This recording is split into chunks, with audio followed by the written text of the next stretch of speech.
സെലിബ്രിറ്റീസിന്റെ കൂടെ എടുത്ത ഫോട്ടോസ് ആണോ? ഓ അതൊക്കെ കണ്ടുവല്ലേ. എനിക്ക് താല്പര്യം ഉണ്ടായിട്ടല്ല, പിന്നെ അവരൊക്കെ നിർബന്ധിക്കുമ്പോ അയ്യോ ഞാൻ ഫോട്ടോ എടുക്കില്ലെന്ന് പറഞ്ഞ് മാറിയുന്ന ദേ ഫീൽ ഇൻസൾട്ട് അല്ലേ.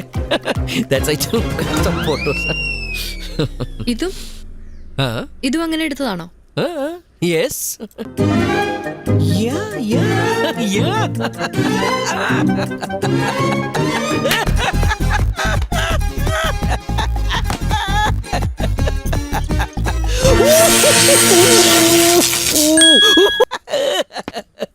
Oh my goodness. Oh my god.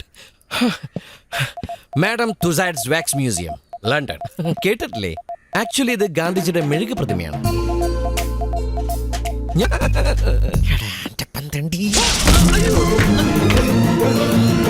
സൂര്യണ്ണ, ഒരു അത്യാവശ്യം വന്നുകൊണ്ടാണ് എന്റെ പോക്കറ്റ് ഞാൻ 5 അടിച്ചു മാറ്റിയത്. അതല്ലടാ പോർക്കെ. പിന്നെ ആ ലാപ്ടോപ്പിൽ എന്റെ കൂടെ ഗാന്ധിജിയുടെ ഫോട്ടോ വെച്ചെന്തിനാ? അതാണ് നല്ല പറഞ്ഞു ഞാൻ എന്തെങ്കിലും ക്രിയേറ്റിവിറ്റി ചെയ്യണമെന്ന്. ആ ഫോട്ടോ ഞാൻ എപ്പോ എടുത്തു വെച്ചാൽ എന്ത് ഉത്തരം പറയൂടാ കരുതേ? അത് രാഹുൽ ഗാന്ധിയുടെ വീട്ടിൽ പോകുമ്പോൾ അങ്ങനെ പറയണം. രാഹുൽ ഗാന്ധി മഹാത്മാഗാന്ധി തമ്മിൽ എന്താ ബന്ധം? മഹാത്മാഗാന്ധിയുടെ മോനല്ലേ രാഹുൽ ഗാന്ധി? സൂര്യ, ഞാൻ അളിയെന്നാ ഉദ്ദേശിച്ചത്. അളിയൻ. അത് മാത്രമല്ല, ഏതൊരു താടി പിശാച് വർമ്മേ കുർമ്മേ എന്താ ഡിസൈൻ ആരുടെ ബുക്കിലുണ്ടായിരുന്നാണ്. വിട്ടുകളിയാണ് നിന്നെ.